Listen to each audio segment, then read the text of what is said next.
America ने जब America first का नारा दिया तो पूरी दुनिया को लगा कि अमेरिका अब केवल पासपोर्ट देखेगा, टैलेंट नहीं। लेकिन बात जब भारत की आई तो केवल टैलेंट, मेहनत और ईमानदारी देखी गई। इसीलिए जब अमेरिका ने 75 देशों का इमिग्रेंट वीजा सस्पेंड किया तो भारत इस सूची में नहीं था, क्योंकि भारत अमेरिकन इकोनॉमी पर बोझ नहीं बल्कि एसेट है। तो आज का लेक्चर इसी पॉइंट को डेडिकेटेड है, तो लेक्चर में अंत तक बने रहेंगे, क्योंकि एक एक पॉइंट पे बात करेंगे, एक एक पॉइंट पे डिटेल डिस्कशन करेंगे। तो दोस्तों चलिए आगे देखते हैं आपके लिए और क्या क्या इसमें नए नए एंगल दिखाई देते हैं। और जो भी साथी दोस्त प्यारे एस्पिरेंट्स इस प्लेटफॉर्म पे नए हैं, सब्सक्राइब जरूर कर लीजिएगा, क्योंकि इसी तरीके के बेहतरीन लेक्चर्स मैं आपके लिए लेकर के आता रहूंगा। तो चलिए देखते हैं न्यूज में क्या चल रहा है। अचानक से ही न्यूज में एक खलबली मच जाती है जब अमेरिका का जो डिपार्टमेंट ऑफ स्टेट खबर देता है और ट्विटर पर लिखता है कि हमने 75 देशों का इमिग्रेंट वीजा सस्पेंड करने का फैसला लिया है। अब इमिग्रेंट वीजा क्या होता है पहले तो आप लोग ये देख लीजिए, ठीक है। इमिग्रेंट वीजा जो परमानेंट सेटल होने के लिए दिया जाता है उसे इमिग्रेंट वीजा कहते हैं। वीजा कई तरीके का होता है, tourist visa, medical visa, student visa, कई तरीके के वीजा हैं। लेकिन वो वीजा जो कि परमानेंट सेटल होने के लिए दिया जाता है उसे हम लोग क्या बोलते हैं, इमिग्रेंट वीजा। तो यहां पे 75 देशों का इमिग्रेंट वीजा सस्पेंड कर दिया गया है, यानी कि अब इमिग्रेशन नहीं होगी उन 75 देशों से यूएसए की तरफ, और 21 जनवरी 2026 को यह लागू भी कर दिया जाएगा। अभी यूएस स्टेट डिपार्टमेंट ने बोला है कि भाई साहब हम लोगों ने हवा में यह डिसीजन नहीं लिया है, हम लोगों ने प्रॉपर स्क्रीनिंग किया है, हम लोगों ने प्रॉपर टेस्टिंग किया है, एनालाइज किया है, रिसर्च किया है, स्टडी किया है, उसके बाद यह फैसला लिया है कि भाई ये जो 75 देश के लोग हैं हमारे अमेरिकन इकोनॉमी के ऊपर बोझ बन रहे हैं। और बोझ क्यों बन रहे हैं, ये परमानेंट जो परमानेंट आपको दिखाई देंगे, परमानेंट रेजिडेंस वाले, जिसको हम लोग क्या बोलते हैं, जिनको हम पीआर बोलते हैं, परमानेंट रेजिडेंस, यानी कि ग्रीन कार्ड इनको दे दिया जाता है, ठीक है। इनको कहा जाता है कि भैया आपके पास ग्रीन कार्ड है, अब आप परमानेंट रेजिडेंट हो गए। जैसे ये लोग परमानेंट रेजिडेंट हो जाते हैं, ये लायबल हो जाते हैं, ये हकदार हो जाते हैं अमेरिका की उन मुफ्त योजनाओं के, जैसे कि मुफ्त में गरीबों को घर मिल गया, राशन मिल गया, खाना मिल गया, और बेरोजगारी भत्ता मिल गया, बुढ़ापे में आप हो तो आपको ओल्ड एज पेंशन मिल गई, आप बीमार हो रहे हो तो फ्री में इलाज मिल गया। सभी तरीके के मुफ्त सुविधाएं जो है वो दी जाती हैं इन सारे लोगों को, ठीक है, जो कि परमानेंट रेजिडेंट्स है अमेरिका के, लेकिन किसी और देश के मूल निवासी हैं। तो याद रखिएगा अब ये नहीं होगा, अमेरिका ने साफ तौर पर कह दिया है। और डिबेट खासकर तब गर्म हो जाती है जब यहां पर यह देखा गया कि भाई साहब अमेरिका ने उन देशों के खिलाफ भी एक्शन ले लिया है जो कि उसके बहुत अच्छे मित्र हैं, बहुत घनिष्ठ संबंध है, बहुत ही ज्यादा। और उसके बाद आप देखोगे कि एक देश ऐसा है, यानी कि भारत, जो इस लिस्ट में आपको नहीं दिखाई देगा। और भारत इसलिए नहीं दिखाई देगा क्योंकि यहां जो डेटा दिया जा रहा है अमेरिकन इकोनॉमी के द्वारा, वो इस बेस पे दिया जा रहा है कि कौन कौन से देश के लोग अमेरिकन जो योजनाएं हैं, अमेरिकन वेलफेयर स्कीम्स हैं, उनका फायदा उठा रहे हैं।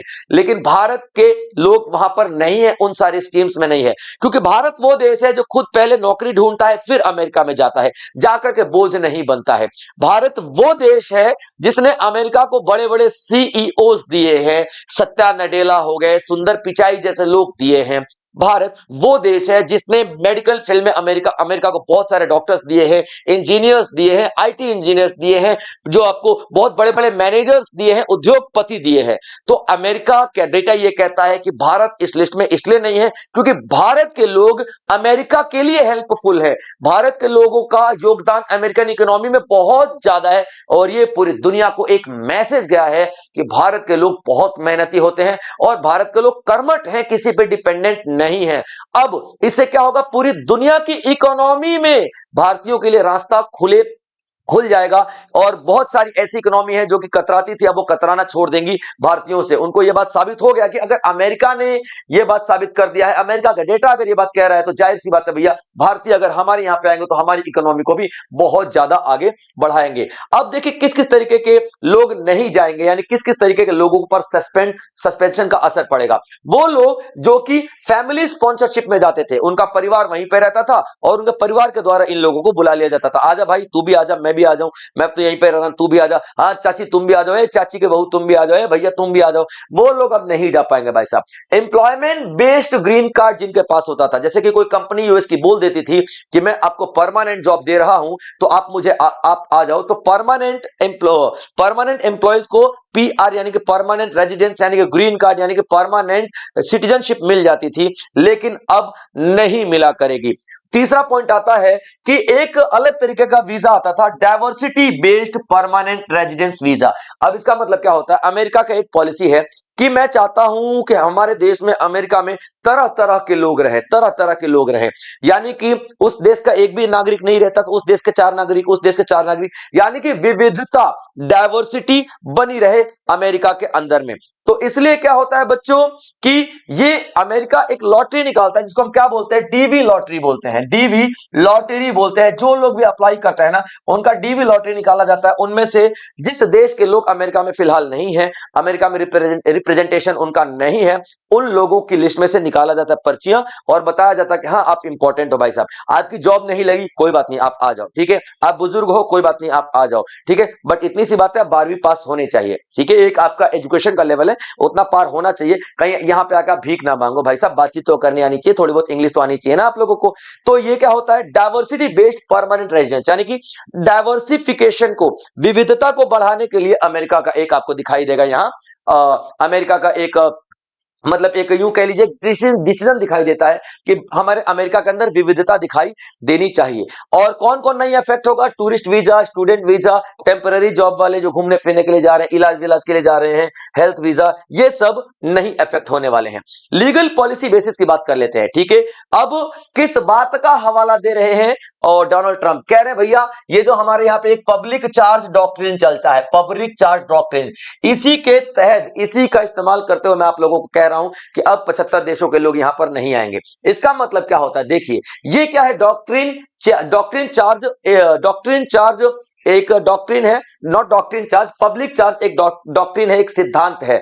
और इसके तहत क्या होता है कि जो लोग भी इसके अंदर, वो लोग आते हैं जो कि दूसरे देश के नागरिक हैं लेकिन जो अमेरिका की वेलफेयर स्कीम्स का फायदा उठा रहे हैं, ये उसके अंदर पब्लिक चार्ज के अंदर वो लोग आते हैं। तो आप देखेंगे कि long standing US immigration law क्या बताता है कि भैया, ये क्या बताता है कि लोग आ सकते हैं दूसरे देश से और परमानेंट रेजिडेंट ले भी सकते हैं, लेकिन हम उनको अलाउ नहीं भी कर सकते हैं, ये हमारा अधिकार है। कब अलाउ नहीं कर सकते, अगर तो वो केवल और केवल वेलफेयर और पब्लिक बेनिफिट्स के ऊपर ही डिपेंडेंट है, यानी कि अमेरिका उनको खाना दे रहा है, अमेरिका उनको भोजन दे रहा है, रहने के लिए दे रहा है, अगर आप सिर्फ इस पॉइंट पर डिपेंड करते हो तो आप यहां पे मत आओ, आपके लिए वीजा कैंसिल है। या फिर public housing, public food, health care facility, सब कुछ आपको अमेरिका का चाहिए, वो भी फ्री में चाहिए, क्योंकि अमेरिकन गवर्नमेंट काफी कुछ फ्री में देती है, आप उसका लाभ उठा रहे हो जस्ट इसलिए कि आप अमेरिका का सिटीजनशिप ले चुके हैं, फिर अमेरिका के परमानेंट रेजिडेंस आपके पास है, ग्रीन कार्ड आपके पास है, तो सर आपका भी हम लोग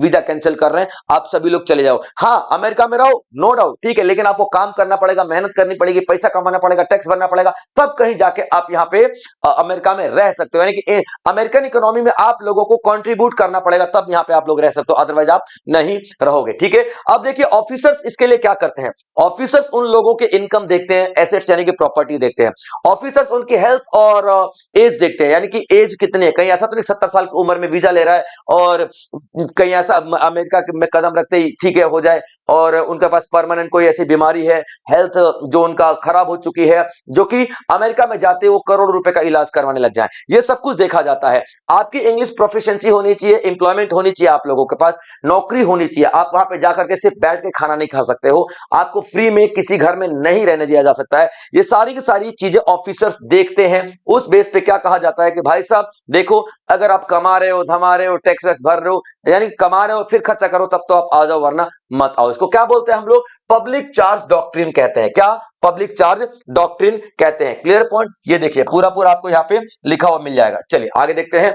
अब यहाँ पे इंडियन सबकॉन्टिनेंट के 5 देश हैं जो काफी ज्यादा दिखाई दे रहे हैं, न्यूज में दिखाई दे रहे हैं इंडियन सबकॉन्टिनेंट में। ये 5 देश भी उस 75 लिस्ट में है, अफगानिस्तान, बांग्लादेश, भूटान, नेपाल और पाकिस्तान। और इन सबका अलग अलग रीजन है इस लिस्ट में आने का। सभी के लिस्ट के बारे में देख लेते हैं बच्चों, ठीक है, एक एक करके। अफगानिस्तान, अफगानिस्तान के लिए यहां पे कहा गया है यूएस के द्वारा कि भैया वहां पर तो कॉन्फ्लिक्ट बहुत ज्यादा हो रहे हैं, झगड़े बहुत ज्यादा हो रहे हैं, आपस में ये लोग लड़ रहे हैं। अगर आपस में जैसे तालिबान टाइप के लोग वहां पे रह रहे हैं, अगर ये लोग आपस में लड़ रहे हैं तो वहां के जो लोग यूएस में भाग भाग के आ रहे हैं लड़ाई झगड़े की वजह से, तो भैया यूएस में भी डिस्टर्बेंस क्रिएट हो जाएगी, डिस्प्लेसमेंट। वहां के लोग आज यहां रहते हैं तो कल वहां रहते हैं तो परसों वहां रहते हैं, भैया उनका परमानेंट, उनके अपने देश में परमानेंट घर नहीं है, तो अगर हम उनका वेरिफिकेशन करेंगे तो कैसे करेंगे, उनका डॉक्यूमेंटेशन करेंगे तो कैसे करेंगे? तो भैया नहीं नहीं, अफगानिस्तान तुम नहीं आ सकते, क्योंकि आपका जो वेरिफिकेशन है ना, आपका जो डॉक्यूमेंट है ना, हम लोग नहीं ढूंढ पा रहे हैं, आइडेंटिटी डॉक्यूमेंट का नहीं निकाल पा रहे हैं। बांग्लादेश की बात कर रहे हैं, बांग्लादेश में बहुत सारे लोग ऐसे हैं जो कि अमेरिका का रेजिडेंशिप ले चुके हैं, पीआर ले चुके हैं, ठीक है। और वो कौन से होते हैं? जो फैमिली बेस्ड इमिग्रेशन है, यानी कि फैमिली का कोई बंदा रह रहा है और बाकी सबको भी धीरे धीरे बुलाए जा रहा है। उसके बाद यहां पे देखेंगे कि जो लोग वहां पे रह रहे हैं और यहां से जो लोग बुलाए जा रहे हैं बांग्लादेश वाले, तो उनके इनकम की एलिजिबिलिटी चेक की जाएगी, उनका स्पॉन्सरशिप कैपेसिटी चेक की जाएगी। कहीं पता लग रहा कि जो फैमिली आपको बुला रही है वही फैमिली खुद यूएस के वेलफेयर पे पल रही है, वही फैमिली खुद वो उनके दिए हुए घरों में रह रही है, उनका दिया हुआ खाना खा रही है, बीमार हो रही है तो सरकारी अस्पतालों में जा रही है और आपको स्पॉन्सरशिप दे रही है। वाह, कमाल की बात है भाई साहब। तो ये सब कुछ देखा जा रहा है बांग्लादेश में। नेपाल की बात कर लेते हैं, तो नेपाल के जो फैमिली टाइज हैं, यानी कि पहले से नेपाली बहुत रह रहे हैं वहां पे और कब से नेपाली रह रहे हैं, ठीक है। तो नेपाल में अक्सर आप लोग देखोगे कि हिंसा विंसा भड़कती रहती है, तो भाग के लोग भूटान जाते हैं, भूटान से अमेरिका के रिलेशन अच्छे हैं तो भूटान से फिर ये लोग चले जाते हैं अमेरिका में। तो आप देखोगे कि जो नेपाल के लोग हैं वो भी काफी ज्यादा आपको दिखाई देंगे, ठीक है, लेकिन वो एम्प्लॉयमेंट मतलब बहुत ही कम वहां पे करते हैं और वो जो अमेरिका के इस तरीके के ग्रांट्स पे, इस तरीके के वेलफेयर स्कीम पे डिपेंडेंट है, ठीक है। भूटान के साथ अच्छे रिलेशन है और भूटान के बहुत कम लोग जाते हैं अमेरिका में, बहुत ही कम लोग जाते हैं। लेकिन बात यह है कि जो कम लोग जाते हैं ना भाई साहब, वो नेपाली लोग हैं, वो नेपाल भूटान में आके बस जाते हैं, ठीक है, इनके रिलेशन ठीक ठाक है, आके बस जाते हैं और भूटान का रिलेशन अमेरिका के साथ ठीक ठाक है, अच्छा है, तो भूटान से ये लोग अमेरिका चले जाते हैं। तो यहाँ पे क्या बोला है साफ तौर पे अमेरिका ने कि देखो सर, जो आपके एथनिक नेपाली रिफ्यूजी है ना, जो आपके यहाँ पे आके बसे हुए हैं, वो हमारे यहाँ पे आके सेटल हो जाते हैं, हमको ये नहीं चाहिए। आप पहले उनका हिसाब किताब क्लियर करो, तब भूटान का वीजा मतलब आगे बढ़ाएंगे, वरना आपका भी वीजा हम लोग कैंसिल कर रहे हैं, ठीक है, याद रख लेना। जो हम लोग पूरा, और सर भूटान आप ये मत समझना कि आपसे मेरी दुश्मनी है, क्योंकि हम ये डिसीजन दोस्ती यारी को देख करके नहीं ले रहे हैं, ये डिसीजन हम लोग जनरल गाइडलाइंस के तौर पे ले रहे हैं, हम लोग डेटा के तौर पे ले रहे हैं, दो तरफा रिलेशन मेंटेन करने के लिए नहीं ले रहे हैं भाई साहब, ठीक है। तो ये अलग अलग देशों की सूची आप लोग देखोगे। पाकिस्तान को क्यों अलग कर दिया गया भाई साहब? क्योंकि पाकिस्तान तो वैसे ही बदनाम है और पाकिस्तान का आप देखो यूएसए के साथ अच्छा खासा रिलेशन है, लेकिन फिर भी यहां पे पाकिस्तान को 75 की लिस्ट में डाला गया है। ये क्या बताता है कि अमेरिका अभी ना दोस्ती देख रहा है, ना यारी देख रहा है, ना कुछ और देख रहा है। उसका एक ही पॉइंट है, अमेरिका फर्स्ट, अमेरिका सबसे पहले होना चाहिए, इसलिए वो डेटा देख रहा है। कौन कौन से देश के लोग यूएसए के लिए इंपॉर्टेंट है, कौन कौन से देश यूएसए को सपोर्ट कर रहे हैं, कौन कौन से देश के जो लोग हैं वो टैलेंटेड हैं, जो यूएसए की इकोनॉमी में अच्छा खासा कंट्रीब्यूशन दे रहे हैं, ठीक है। इसके अलावा जो भी देश है ना भाई साहब, उनको इस लिस्ट से बाहर निकालो। तो ये 75 की लिस्ट में आने वाला पाकिस्तान एक देश है। यहां की देखोगे आप लोग, ठीक है, यहां पे रिसेंट अगर देखा जाए, रिसेंट अगर हम लोग न्यूज देखें, रिसेंट डिप्लोमेशन देखें, डिप्लोमेटिक रिलेशंस देखें, तो diplomatic engagement with Washington, Washington यानी अमेरिका के साथ अच्छे खासे रिलेशन है पाकिस्तान के, फिर भी यहां पे पाकिस्तान को इस लिस्ट में डाल दिया गया है। क्यों? फैमिली रीयूनिफिकेशन होता है और यहां पे एम्प्लॉयमेंट बेस्ड माइग्रेशन बहुत ज्यादा पाकिस्तान से लोग यूएसए कर रहे हैं आज की डेट में। तो अभी बोला गया नहीं, नो इमिग्रेशन, कोई भी ऐसा बंदा यहां पर नहीं आएगा भाई साहब जिसको जॉब यहां पर आकर ढूंढना पड़े, नहीं, ठीक है। आप लोग डिपेंडेंट नहीं हो सकते हो, कमाओ, टैक्स भरो, खाओ पियो, ऐश करो, everything is fine with USA, but ऐसा नहीं कि आप आके यहां पे बैठकर और हमारी योजनाओं का फायदा उठाओगे। क्लियर पॉइंट बच्चों? तो पॉलिटिकली ऐसा कहीं पर भी नहीं दिखाई दे रहा यूएसए का कि पॉलिटिकली किसी को फेवर कर रहा है या फिर दोस्ती यारी में किसी को फेवर कर रहा है। सिर्फ और सिर्फ मैं डेटा पे भरोसा करता हूं भाई साहब, ठीक है, सिर्फ और सिर्फ डेटा पे, साफ कहा गया है यहां पे यूएसए के द्वारा। अभी देखिए थाईलैंड, भूटान, कुवैत जैसे बड़े बड़े देश और अमीर अमीर देशों को भी इस लिस्ट में रखा गया है। देखिए कुछ ऐसे देश हैं जिनको मैं नाम स्पेशली लेकर के आ रहा हूं क्योंकि लोग न्यूज में काफी ज्यादा चल रहे हैं, काफी ज्यादा, क्योंकि लोग हैरान हैं, कंट्रोवर्सी चल रही है कि भाई थाईलैंड इतना मतलब अमीर देश है यार, अमीर देश है, और अच्छे खासे रिलेशन भी है यूएसए के साथ। इसको कैसे निकाल दिया? भूटान को कैसे निकाल दिया? कुवैत को कैसे निकाल दिया? सभी का। तो देखिए बच्चों, यहां पे क्या हो रहा है, पब्लिक इंचार्ज रूल, जैसा कि मैंने आपको बताया कि भाई अमेरिका हर एक उस कंट्री को टारगेट कर रहा है जिसके लोग वहां पर जाकर के इमिग्रेशन सर्टिफिकेट लेकर के, इमिग्रेशन वीजा लेकर के वहां पे रुके हुए हैं, सेटल हुए हैं। ठीक है, इंक्लूजन। तब बहुत ज्यादा सरप्राइजिंग हो जाता है। अमेरिका का कहना है कि भैया हम लोग तो डेटा जब चेक कर रहे थे तो तब इतने ज्यादा सरप्राइज हो गए कि वो देश जो बहुत बढ़िया कर रहे हैं, जिनका जीडीपी बहुत बढ़िया, वो भी हमारे यहाँ पे आकर के, जो कि इकोनॉमिकली स्टेबल है, इकोनॉमिकली मजबूत देश है, वो भी हमारे यहाँ पे आकर के वेलफेयर स्कीम का फायदा उठा रहे हैं। तो भैया हमको ऐसी चीजें नहीं चाहिए। भूटान का जैसा कि मैंने बताया रीजन क्या है, ठीक है, नेपाली रिफ्यूजी जाके बस गए हैं भूटान में, और पहले भूटान की सिटीजनशिप ली, और भूटान से फिर ये लोग यूएसए चले गए। कुवैत की जीडीपी हाई है, लेकिन फिर भी डेटा चेक करने पे बताता है कि भैया कुवैत के लोग बहुत ज्यादा फायदा उठाते हैं यूएस का। ठीक है, ब्राजील और थाईलैंड की बात करते हैं। ब्राजील और थाईलैंड से बहुत कम लोग जाते हैं अमेरिका में, बहुत कम, यानी कि आप देखोगे लो इमिग्रेशन दिखेगा, लो माइग्रेशन दिखेगा। ठीक है, लेकिन जितने भी लोग गए हैं ना भाई साहब, उसमें से मैक्सिमम ये अमेरिका के जो ग्रांट्स है, अमेरिका के वेलफेयर स्कीम है, इसी पे डिपेंड करते हैं मैक्सिमम। तो ये ओवरऑल दिखाई दे रहा है कि भैया देखो, जो भी हम लोग डिसीजन लेंगे ना, इस बात पे लेंगे कि हमारे देश के लिए क्या बढ़िया है क्या नहीं है। इसके लिए जो माइग्रेंट्स हैं, जो आदमी लोग हैं जो यूएसए में आके सेटल हो रहे हैं, उनका बिहेवियर देखा जाएगा, उनका पैटर्न देखा जाएगा, उनका हम लोग ये देखेंगे डिप्लोमेटिक जो रिलेशन के हिसाब से हम लोग नहीं चलेंगे, हम लोग दोस्ती के हिसाब से नहीं चलेंगे, हम लोग अमेरिका के हिसाब से चलेंगे। जो भी अमेरिका के लिए फायदेमंद होगा हम लोग वही यहाँ पे करेंगे। ठीक है बच्चों, इंडिया की बात कर लेते हैं। मैं बता रहा था कि इंडिया इस लिस्ट में नहीं है। इंडिया इस लिस्ट में इसलिए नहीं है कि भाई साहब, इंडिया वो देश है जो कि पहले नौकरी ढूंढता है फिर अमेरिका में जाता है। इंडिया वो देश है जिसने अमेरिका को आईटी सेक्टर में ऐसे ऐसे बड़े बड़े नाम दिए, सुंदर पिचाई जैसे नाम दिए, सत्ता नडेला जैसे नाम दिए। आप यहां पे देखोगे कि बड़े बड़े डॉक्टर्स दिए गए, नासा में बड़े बड़े साइंटिस्ट दिए हैं, कल्पना चावला जैसी लेडी दिया है भाई साहब, सुनीता विलियम जैसी लेडी दिया है। तो अमेरिका को बहुत कुछ दिया है भारत ने, और ये साबित कर रहा है कि हाँ भैया ये टैलेंट है इंडिया का, जो कि इस 75 की लिस्ट में इंडिया नहीं है। अमेरिका मान रहा है कि हाँ भैया ये इंडिया के जो लोग हैं अमेरिका के लिए बहुत जरूरी है, बहुत इंपॉर्टेंट है, इसलिए इंडिया को तो यहाँ पे अलाउ करना ही पड़ेगा। तो आप देखोगे कि जो भारत के लोग हैं ना, बहुत ही कम डिपेंडेंट है वहां के वेलफेयर प्रोग्राम्स पे, और वो भी वो लोग डिपेंडेंट है जो कि बुजुर्ग हो चुके हैं, 70 75 80 साल तक के हो चुके हैं, जॉब नहीं कर पा रहे हैं, तो वो लोग को ओल्ड एज पेंशन वगैरह मिलती है। बाकी जितने लोग भी यंग हैं भारत के हैं, वो खुद कमाते हैं, खुद खर्चा करते हैं, खुद टैक्स भरते हैं। देखो स्ट्रॉन्ग प्रेजेंस है जो हमारे भारतीयों का, हाई स्किल स्ट्रॉन्ग प्रेजेंस है, बहुत ज्यादा स्किल्स वाले, आईटी सेक्टर हो गया, हेल्थ केयर हो गया, रिसर्च हो गया, इंजीनियरिंग हो गया। तो अमेरिका के हर एक सेक्टर में आप लोगों को भारतीय दिखाई देंगे। High compliance with documentation and legal procedure. ठीक है, आप देखोगे लीगल प्रोसीजर, डॉक्यूमेंटेशन, जो कुछ भी किया गया ये सब साबित होता है कि हाँ भैया भारतीय यहां पर इलीगल नहीं रह रहे हैं, भारतीय यहां पर कंट्रीब्यूशन कर रहे हैं, टैक्स भर रहे हैं, यूएस की इकोनॉमी में बहुत ज्यादा योगदान है उनका, तब कहीं जाकर के भारतीय यहां पर आके रह रहे हैं। अभी देखो क्या दिखाया जा रहा है भाई, net contribution to the US economy, भारतीयों का कंट्रीब्यूशन बहुत ज्यादा यूएस की इकोनॉमी में। तो अगर यहां पे भारतीयों को बोला जा रहा है कि भैया तुम जाओ यहां से, तो ये यूएस की इकोनॉमी का एक बहुत बड़ा नुकसान भी हो सकता है। आप देखो कि जो भारतीय है उनको स्ट्रेटेजिक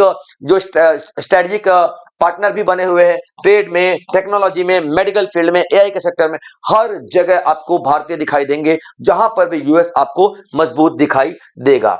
और ये रहे बच्चों 75 ऐसे देश जिनका नाम मैं आपको थोड़ी देर में, जिनका नाम मैं आपको तब से बताने की कोशिश कर रहा हूं एक एक करके, लेकिन 75 है तो 75 तो खैर नहीं ही मैं आपको बता पाऊंगा। तो इसका स्क्रीनशॉट ले लीजिए, और स्क्रीनशॉट लेकर के आप देख लीजिए। वैसे तो 75 आपसे कभी नहीं पूछा जाएगा, लेकिन जो इंपॉर्टेंट थे मैंने आप लोगों को नाम बता दिया है। तो ये था दोस्तों आज का लेक्चर। आई होप आप लोगों ने एंजॉय किया होगा और नोट्स जरूर बनाए होंगे। इसी तरीके के बेहतरीन लेक्चर्स में आप लोगों के लिए लेकर के आता रहूंगा। तब तक बने रहें, सब्सक्राइब करें हमारे शिवान एजुकेशन के इस ऑनलाइन प्लेटफॉर्म को। जय हिंद।